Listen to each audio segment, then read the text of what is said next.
আসসালামু আলাইকুম। আমি একটি ছোট্ট টপিকস নিয়ে আপনাদের সামনে এসেছি শেয়ারিং এর জন্যে। সেটি হচ্ছে অ্যা আমি যে পেজটি এখন রান করছি, এই পেজটি এমকে ডেইলি লাইফ। এই পেজটি রান করতে গিয়ে আমি হয়তো একটু পেজের ভিতরে ইনভলভ হচ্ছি বা হয়েছি। আমি দেখছি বিভিন্ন ধরনের page, post etcetera. Facebook, YouTube বিভিন্ন জায়গায় বিভিন্নভাবে বিভিন্ন পোস্ট আমরা করে থাকি। বিভিন্ন ধরনের অ্যাপিল আমরা করে থাকি। বেসিক্যালি পেজের একটা কনটেন্ট ঠিক করা উচিত যে আমরা কোন পেজটি কোনভাবে চালাবো, আমার পেজের উদ্দেশ্য কী হবে, আমার মোটো কী হবে, আমার মিশন ভিশন কী হবে, সেই অনুযায়ী পেজটি রান করা উচিত। এখন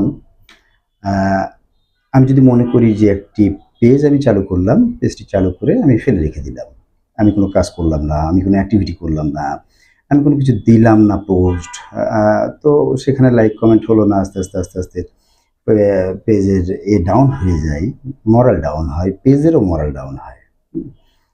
বেসিক্যালি আমরা পেজ ওপেন করলে আমাদেরকে অবশ্যই রেগুলার বেসিসে পোস্ট করতে হবে। ভ্যারাইটিস কাইন্ড অফ কন্টেন্টও হতে পারে।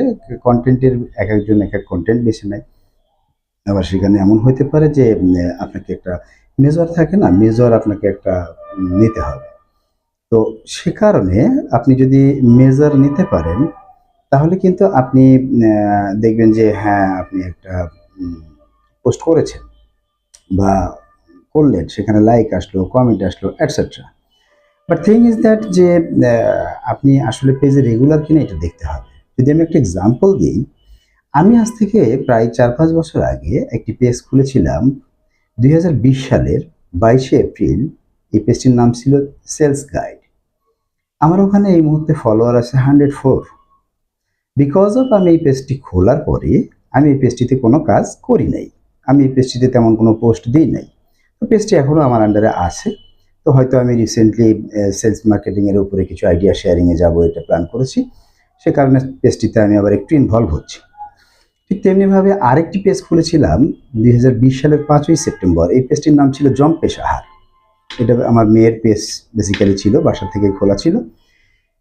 ওই পেজটিও সেম, আমরা ওইভাবে পোস্ট দিই নাই, কিছু ছবি-টবি দিয়েছি, তেমন ভিডিও-টিডিও দিই নাই। সবকিছু মিলায়ে দেখা যাচ্ছে যে আমরা আসলে অতটা গেইন করি নাই পেজে। তো এখন এই পেজ খুললেই হবে না, পেজে আপনাকে রেগুলার বেসিসে পোস্ট দিতে হবে, অন্যের পেজে লাইক কমেন্ট করতে হবে। আপনি হয়তো বলছেন যে আমার ফলোয়ার বাড়ানোর জন্য আমাকে ইনভাইট করেন এটসেট্রা। এটা আসলে অর্গানিক ওয়েতে হওয়াটাই বেটার। এর বাইরেও আরেকটি হতে পারে, সেটি হচ্ছে যে আপনার follower 100K, say for example আপনার ফলোয়ার 100K। তো 100K ফলোয়ার, আপনি যদি 100K ফলোইংয়েও যান, আপনি 100K ফলো করেন মানুষকে, it's not an matter. So আপনি যে ফলো দিলেন, ফলো দেওয়াতে কিন্তু কোনো ভুল নাই, ফলো দেওয়াতে কিন্তু কোনো ক্ষতি নাই। বরং আপনি যদি ফলো দিয়ে রাখেন, আপনি বিভিন্ন পেজের সাথে ইনভলভ থাকলেন এবং বিভিন্ন পেজের কন্টেন্টগুলো দেখলেন। সেখান থেকে যদি আপনার কোনো আইডিয়া জেনারেট হয়, সেই আইডিয়াটা আপনি নিয়ে আপনার মতো করে সাজিয়ে আবার একটা কন্টেন্ট আপনি তৈরি করতে পারলেন। সো দ্যাট যদি আমরা মনে করি যে হ্যাঁ, আমরা অ্যাজ ইউজুয়ালি সামনে যে পেজটি পাবো, যদি মনে করি সেটা যদি কোনো মানে সেনসিটিভ পেজ না হয়, যেটা যদি সোশ্যাল মিডিয়াতে অ্যাকসেপ্টেবল না থাকে, অ্যাকসেপ্ট করা না যায়, এরকম পেজ যদি না হয়, তাহলে আপনি লাইক দিতে পারেন সেই পেজকে, আপনি সেই পেজের ফলোয়ার হন এবং সেও দেখবে না, ভাইস ভার্সা, এটা আপনাকেও ফলো দিবে হয়তো বা। ম্যাক্সিমাম ক্ষেত্রেই হবে, হয়তো কিছু কিছু ক্ষেত্রে হবে না, কম হবে, বেশি হবে, ব্যতিক্রম হবে। কেউ আপনাকে ফলো করবে, আপনি হয়তো ব্যাক করতে পারবেন না, আবার কাউকে আপনি ফলো করবেন, আপনাকে ব্যাক করতে পারবেন না। এটা এইভাবেই হবে।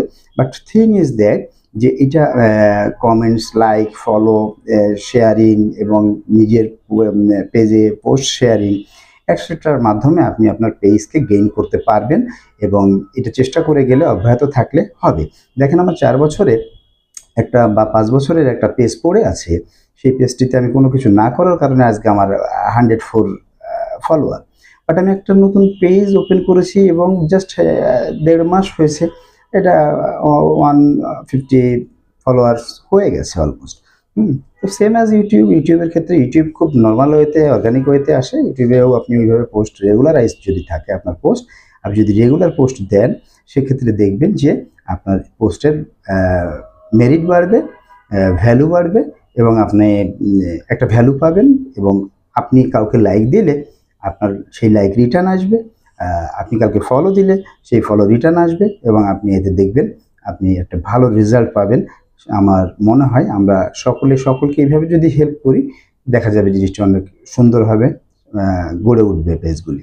ধন্যবাদ সকলকে। আসসালামু আলাইকুম।